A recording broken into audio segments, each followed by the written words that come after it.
guys, but we met much earlier. Gautier, and welcome. It's nice to see you, and I can tell the connection works. I can see you, and hopefully I can hear you as well. Hi, Pietro. How are you? I'm very well, very well. Really happy to see you. I was thinking, the first time I got familiar with Trilobe and yourself and Bolsi, I remember was at Dubai Watch Week 2019, I think. Exactly, 4 years ago. Yeah. 4 years ago almost. Yeah, before the world went mad, and we all know what happened. Indeed. How are you doing, Gautier? And thank you for accepting our invitation for today's interview. Thank you so much. No, thanks for taking the time. Doing very, very well in this end of the year, and quite happy to share with you and your community anything we can. So fantastic. I think you must be slightly under pressure before we go into the questions I prepared for you, because it's delivery time, isn't it, very soon for you guys? And after having enticed half of the world, now it's time to deliver the watches. How are you coping with that? Absolutely. No, it's one of the big challenge of the last few months is to be able to ramp up with production. And as most of the small independent brands, we are facing very strong demand on one side and limited suppliers activity on the other. So you have to, handle that and be able also to, let's say, not promise too much to the clients in terms of timing deliveries. And so it's a hard thing to do. It's a challenging thing to do, to say, well, we cannot deliver right now or shortly without being too arrogant. We are not Hermes, we are not Chanel, so we cannot say to a client, I'm sorry, it will be in 2 years. That doesn't work. That's the thing. That's the thing, Gautier, and I anticipate one of the questions I prepared for you is this, how can I say, this incredible success of independent watchmaking as a thing, as a form of art that is now fully recognized, was great for you guys because you came probably exactly at the right time with an original idea, which is how can I say, the only given that you would need to do well in these times, apart from a beautifully and very original product. But then because of the large demand, then you also put yourself in a corner where, yes, the pressure is there for people to see and to experience the watches. Indeed.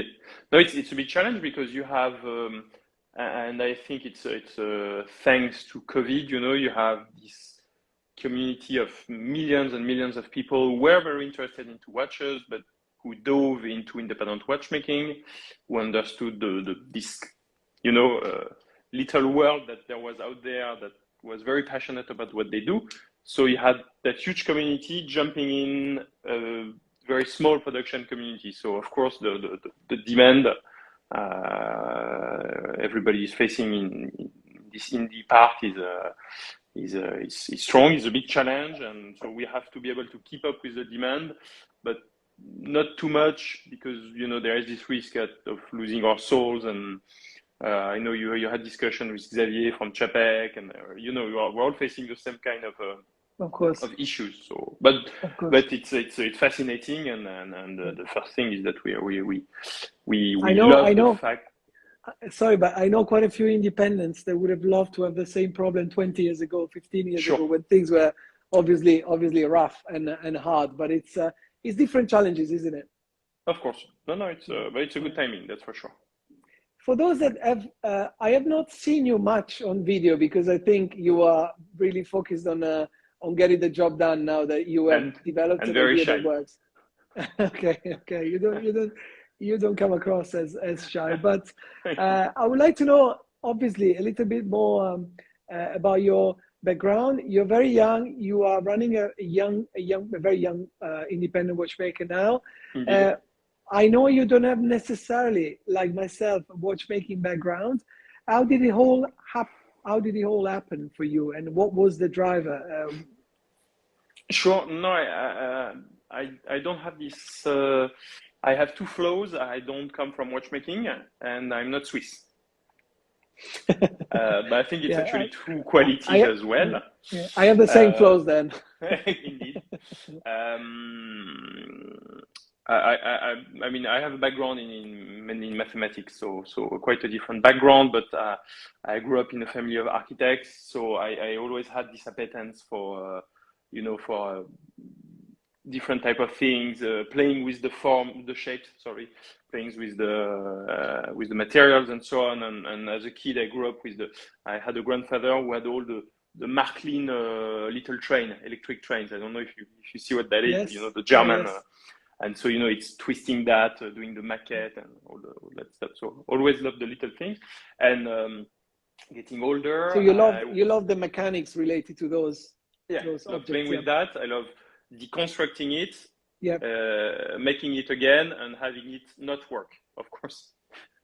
It never works again when you assemble it again. So I grew up in that type of environment, but not focused on watches. And when it was, I started working and I wanted to have my first own watch. I wanted a very different watch. I didn't want to have everybody's watch. My dream watch at that time was the Zeitwerk from Lang & Söhne. And of course, when you are 24 years old, it's a hard catch, I would say. It's nice to aim high. Yeah, but clearly my banker was not aiming that high. But I wanted something very different, and I thought, I'm not that stupid. I should be able to do my own watch myself. And I had this idea of saying that, we read time for 7 centuries in the same manner with the moving hands and the time which is fixed on the dial. And my idea was quite simple, actually, which was to reverse this referential reading time, to have 3 eccentric rings moving, putting the time in motion, and the 3 indicators, the 3 trilobes, which is the shape of architecture, which is a little high to my architect's parents, are fixed and indicate the time. So, at that time, I thought I didn't know much about watchmaking, 7 years ago almost. I thought, I'm going to construct it myself. It's going to be quite simple, I guess. Of course, it was a complete disaster. Nothing could ever work. But at the same time, I understood that there was, something, it was gold to be molded. So I quit my job, came back to France. Came back to Paris and started all the R&D process with our manufacturer partner in Switzerland. And we launched. We're a young brand because we launched after 3 years of R&D. We launched. We're going to celebrate the 4 years of Trilobe in December. So it was conceived in 2013, more or less. Yes. More or less. But you launched the first watch in 2018. That's correct. December and you started the activity. Yeah, and started the activity in 2016. Informally, yes. Yeah. But, I'm just interested to understand if next year is going to be the 10th anniversary, the 5th anniversary, how you're going to treat it. 2020. Next year will be 5th. No. 5th, what matters to me is when we revealed it. Let's say. Yeah. Very good. No, we're quite young, but I think with a few things to say on the horological space. A different way of singing. Absolutely. But did you? That's what I'm quite interested in. Sorry, Gautier, but I'm quite interested because you're talking about the chronology. In 2013, 2014, I was conceiving a little thing called the limited edition in those days. Out of my background in how can I say, in brand building within the watch industry, I believed that it was the time for the independents to shine a much brighter light than what they had done before, when if you were not MBNF, if you weren't Moser, if you weren't, potentially the Bethune, but in those days the Bethune was still quite weak, you should get more recognition. So I said, okay, I think this is the right path. This is where we should go. We should give visibility to the independents because this is happening and it's going to happen in a big way. Did you also have a hint of that conviction, or you just started from the artistic perception of expressing yourself? Zero. No, fortunately, I don't know. It's from the beginning a very egoistic project. I had no clue where we were going, or where I was going at the beginning, and it was really designing something for me because I missed it. I wanted this watch, and I couldn't get it without doing it myself. So I told myself, okay, let's do it. And I did not know much about watchmaking. I did not know much at that time about independence as well.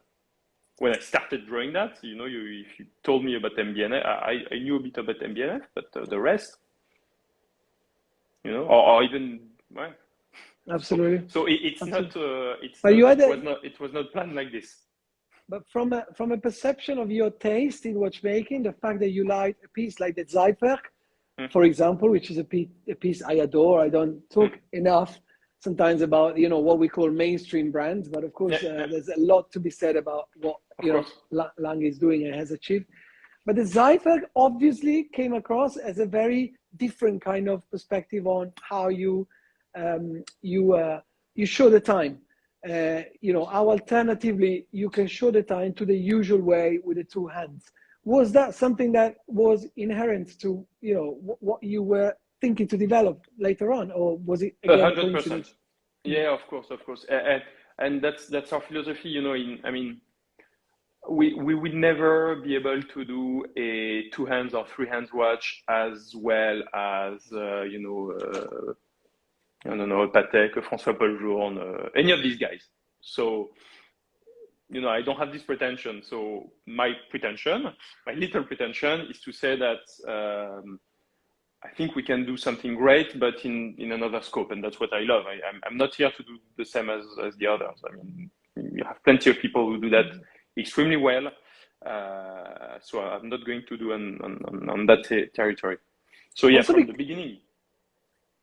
We often discuss with our editor as well, Johnny McKellar, on the fact that we take the current way of showcasing the time on a normal timepiece as the natural way, but actually, if you show it to a kid or to a child, there's nothing more unnatural in a way. So it's obviously a stereotype, how can I say, a rule that we have. It's a psychological construction. Okay. It's funny, we did this exercise with kids, actually, six years old kids. You have done it, okay. You show the normal watch, 2 hands, and it's very hard to explain why when it's 15 it's also 3 o'clock and so on. You showed one of our watches. You show it and you ask the kid, he doesn't know anything, and he's like, it's very easy, you just read it. So it's funny because we have some people indeed who are like, it's very complicated, it's not for me. I'm not trying to convince these people, but the fact is that you just connect 2 neurons and it's actually very easy. I totally understand, and it's and even so, you have to be able to read it, of course, but even so, I always say that our clients are not train station skippers. It's actually interesting, I think, to take the time to look at the watch, that it's not that straightforward, or at least that it's not straightforward for something who's not versed into how to read it, because a watch, to me, you don't nobody, I think you would be it's Jean-Claude Biver who said that you would be completely stupid to spend tens or hundreds of thousands of euros on a device just to read time. You have your cell phone for that. So you don't buy a watch for that. You buy a watch for nothing wrong to spend time and actually look at it and actually enjoy it. That's the point, actually. And when you have a watch that tells a story, because you have to explain to your friend, okay, no, the cool thing is that you read it this way, and okay, I get it. That's what makes it interesting. And we had a client a few weeks ago who told us about this dinner with friends. Everybody had, the 5711, the APs, and so on. The only watch that ran around the table was a Trilobe, actually, because people are like, what is this? How do you read time? Yeah. We have learned that lesson, and it's amazing how that has sparkled so much creativity and innovation at the same time. And we're going to talk about the details a little bit of your collection as well. But I just wanted to give a reminder to everyone that is maybe joining randomly on Instagram. I am Pietro from the limited edition. We are live with Gautier from Trilobe, one of the most exciting young watchmakers out there. And we're telling the story of this fine gentleman and how he came to create one of the brands that is on everybody's lips at the moment. And I want to say a special hi to our friends at Collective Horology. Thanks for joining in, guys. Always a pleasure to have you around. And to remind everybody that if you have any question, feel free to pop them in the chat here. I'll try to pass them on to Gautier. Otherwise, I'll carry on with my own questions because I have a ton to ask Gautier. Starting from from the technical perspective, you have a slight background in architecture. I have defined your showcase of the time and conception of the movement as well as the dial layout as architectural. In terms of you have worked quite a lot on symmetries, on sharp angles, as well as curved lines to create an harmony that is not, how can I say, it's only at the first sight is unnatural, but it ends up being very natural, as you just said here. So can you let us know? Because one thing is, yes, I wanted to show the time in a different way, and one thing is to actually do it. Did you work on a canvas of a platform of a movement that you had in mind, or the movement came as a consequence of what you wanted to showcase? Yes, and to go a bit backwards, the idea was really, to me, to design a watch that makes sense today, but that would have made sense 100 years back, and that I hope will make sense in 100 years. Not to have a gimmick. See what I mean? Sometimes you find something really cool, and 2 years after, you're like, not sure anymore. So this was very important for me. And to do what that means, what that implies, it implies that you have to make something that looks actually quite simple. It's always very easy to make something, a very busy dial with stuff everywhere to make something different. To make something very different yet very simple, it requires some work and some time.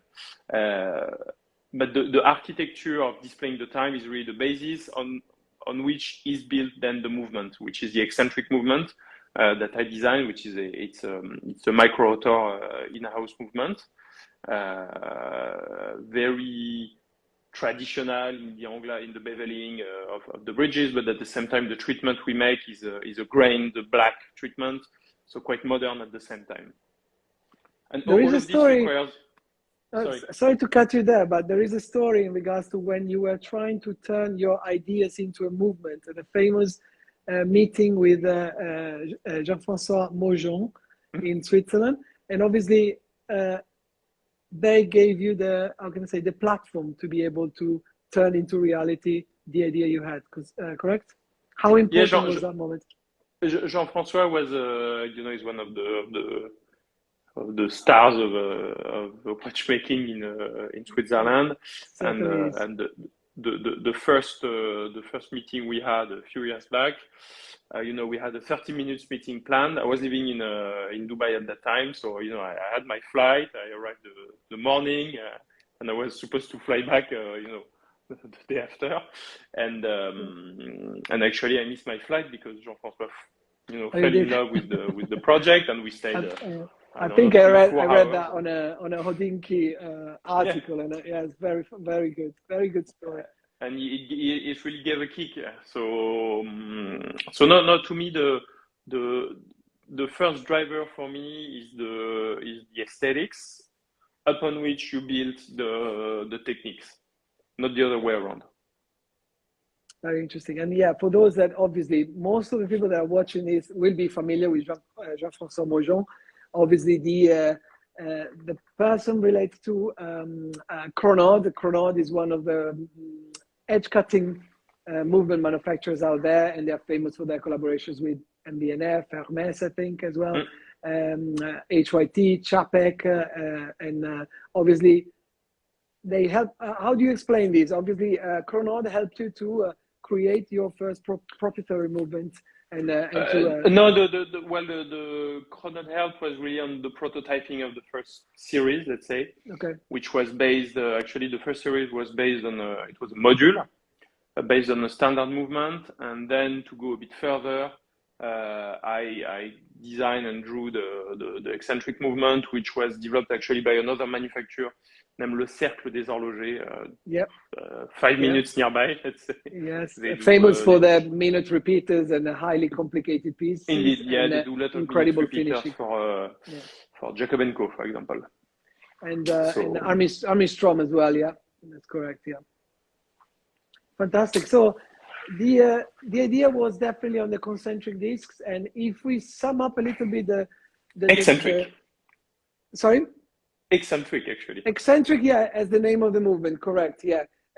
Visually, they come as a concentric kind of architecture between the Le Matinaux, Nuit Fantastique, and Une Folle Journée. Would you say that one is the evolution as the other one? Yeah, the Une Folle Journée, which is this one I'm wearing, hard to see, is really the first collection, Les Matinaux, so the dawns, the mornings, that we exploded into space, into 3D under this huge sapphire bubble, which is, the bubble itself is about 11 millimeters high, so quite high for the standards. We make it in Japan. And under that, you have these 3 rings that we have into space. We make them in titanium. Titanium is useful for the weight, because the higher you are in space, the lighter you need to be, because of the torque effect on the movement. So you don't want to screw up the movement, so you have to have something quite light. At the same time, titanium is quite hard to handle, especially at that size. We usually see titanium for cases. When it comes for thin decorative parts, it's quite hard to finish, to polish, and so it's a real challenge. The watch itself is a real piece of art, honestly, and the guys making the dials, they're named Cadrans. They are based in La Chaux-de-Fonds. They do art on that, to be honest. Yeah, because so there are a lot of details also in the decorative arts that you apply. You use a lot the contrast between brushed surfaces and mirror polished, which is something I really like, because I think it gives depth to the case itself. The curving of the lugs is contemporary, but it's quite accentuated as well, which is a nice detail. And yeah, the dials have seen some incredible graining. I think the graining is something that really stands out. Yeah, the graining is crazy. You have to work with a specific type of brass steel to grain it. The difficulty we have on the Trilobe watches, and that is not something you see at first sight, is that instead of usually a dial is fixed, and when you manufacture it with the tolerance of 30 microns or 60 microns sometimes. You don't have to be very precise. Here, because all of our dials are moving constantly, it's actually a movement part which is decorated like a dial. So it's very complex because the people we're working with were, I guess, the best, to be honest, to make the dials.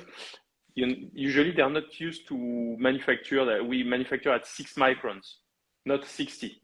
So 10 times, the tolerance is of course, is an order of magnitude. Yeah. So and that is a huge challenge to be able to have, the tolerances and at the same time the quality that we have. So we are quite proud of what has been achieved on that. So for the future, are you thinking to keep developing different ways of showcasing the same concept? Are you working on mechanical complications that maybe you have in mind? Is there something you can share? Besides obviously the embargoes and obviously the natural secrets that you may have at this point. Sure. No, we have of course more to come on. Well, this way, I mean, what is very exciting is that we have a Canva. It's like saying, okay, let's display time with 2 hands now. And you have the variety of watches coming from, very simple, two hands watches to chronos to whatever. So we can do many things with rings actually. There's actually now a question from the Watch Cafe. Nice to see you, Mark. It's saying everything is possible. Are you going to experiment with moon phase, dates, chronos? So just to reiterate, without revealing too much, we will be revealing a new suite, let's say, at Watches and Wonders in end of March, with a first complication, indeed. Fantastic. Quite cool, actually. Very exciting one. We have a couple of questions from No Boring Watches as well. I read them all together if you want, sure. So we can give one question. He would like, or she would like, to see the rings of the Informal Journée made with ceramic, and then asking if there is a reason why you switched from steel to titanium. I think we have already partially answered that question, but if you want to reiterate. Steel to titanium, it's an evolution. I like what I like with titanium is the weight. So you have a watch which is 15% lighter, 20% lighter. So this is something quite cool, even though it's harder to polish, harder to manufacture. But I think does it look more contemporary? I have this feeling it looks more contemporary to me, titanium, as I see stainless steel as a classic from the before 21st century kind of time. The 1890s. I could concur to that. Even though I love both, to be honest, I love both. It's a bit of a snobism, to be honest. I like titanium. I'm not sure why. Enough. I think it's cool. So I don't know if it's a good answer. Well, there is also the fact that titanium is slightly more resistant to damages, to scratching, and all of that. This I have seen wearing there are inherent qualities with titanium. There are inherent qualities with titaniums, and I think it's as you say, it's probably a bit more contemporary, so makes sense for a contemporary brand. It doesn't mean that we will never do steel again. It's like choosing desserts. You have your favorite dessert. It doesn't mean you don't like to change once in a while. Absolutely. So the other two questions were actually tips, creative tips, ceramic rings on the Info Journée, or stone dial Nuit Fantastique would be lovely as well. Fully agree with the two suggestions. Stone, we have a few projects in the pipeline. It's the complexity with the stone is that it's not one dial, it's several dials. So it's a lot of breaking before being able to have one that fits. So it's in the pipeline. I wouldn't say it's close by, but it's one of the projects. But definitely we could see very cool dials in stones. Ceramic is a nightmare, to be honest. It's super cool, but it's super hard. We have good partners on that. We're working on a few projects. I think we have a bad habit of thinking it's easy to do when you see a G12 by Chanel, but let's not forget that it's Chanel, so they don't have the same strength as we do. It's a long process actually, and that I discovered it. I thought, ceramic, yes, let's do it. And actually, technically speaking, there are inherent, issues with ceramics that if you want to make something big, like a case, it's very hard. If you want to make something very thin,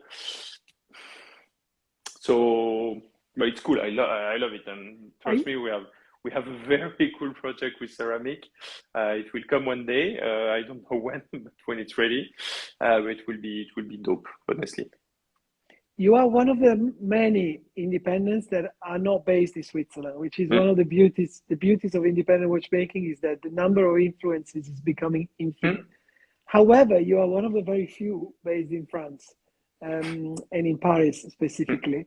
And of course, France, what shall I say, the southeast of France, the area of Besançon, etc., is one of the top areas for watchmaking in the history of watchmaking. There's one of the most respected schools of watchmaking over there. Are you planning, or do you have a sentiment for your French roots related to watchmaking, or are you a free spirit completely? You want to just be yourself and express your creativity in all possible ways. Is there any French connection you're looking for the future, or you're gonna invest or capitalize on? The reason when I started the company, I wanted to settle in Paris, is that I'm a born and raised Parisian, so the worst of the worst, to be honest, in terms of being cocky and so on.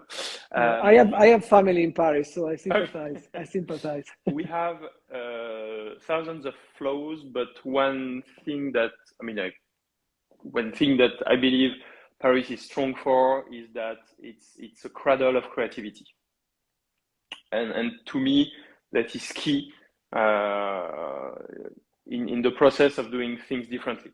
If I wanted to do the same as everybody, even an independent brand, but more classical, I would say, you want to settle in La Chaux-de-Fonds or Neuchâtel, but that's not our goal here. And honestly, it's so it's a mix. I think culturally speaking, it's very important to be for me to be in France, to be in Paris, because we are in this environment which is just incredible in terms of culture, and that we tend to forget it, but it's except from maybe Rome and Vienna, it's crazy for the luxury part, and at the same time, I would be quite proud to be able to renew recreate this little French manufactured base in Paris, because there is no such thing since Abraham Louis Breguet went to Switzerland. So it's something that excites me, and it's also about telling another story. So of course, yeah, of course, and it's I'm obviously from the limited edition perspective, we take pride on the fact that independent watchmaking is, of course, I'm gonna say Switzerland is still giving the ecosystem for everybody to exist completely. But at the same time, it's become necessary the contamination of influences coming from the rest of the world. But especially in independent watchmaking, you have, it's not linked to a pedigree. There is no legitimacy in watchmaking.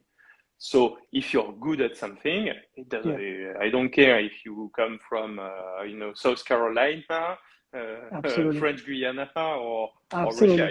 You know the Chaikin, the Renaissance. We can mention so many. In Belgium, you can be from the Netherlands. Absolutely. The Grandfell brothers. So as soon as if you do something, the Swiss made to me is very important when you do something mass market. And you have to have this stamp that says, okay, I'm reassuring you. Of course, it's a classic watch, but trust it, it's made in Switzerland. Okay, but when you make something very different, the product speaks for itself. So Absolutely. It doesn't matter. It could be done on Mars. If the product is great, the product is great, and we see that a lot. I love food, so we see that a lot in cuisine.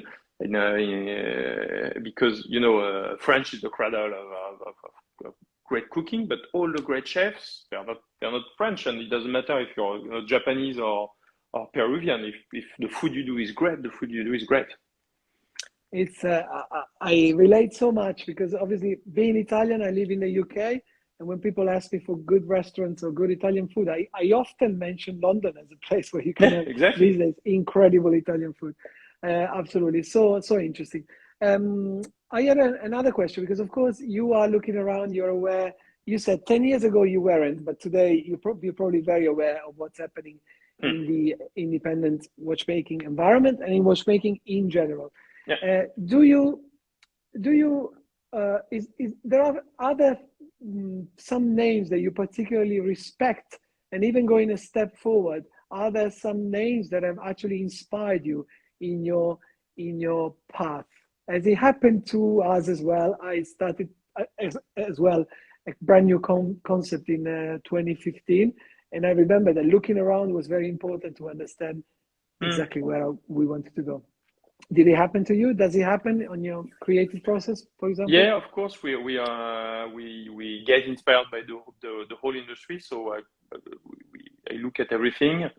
I have a bias towards, of course, independence. So when we had the Carré des Horlogers at Watches and Wonders, you go around, you speak with other friends, and so it's always very cool and inspiring. But inspiration, I think, takes its roots,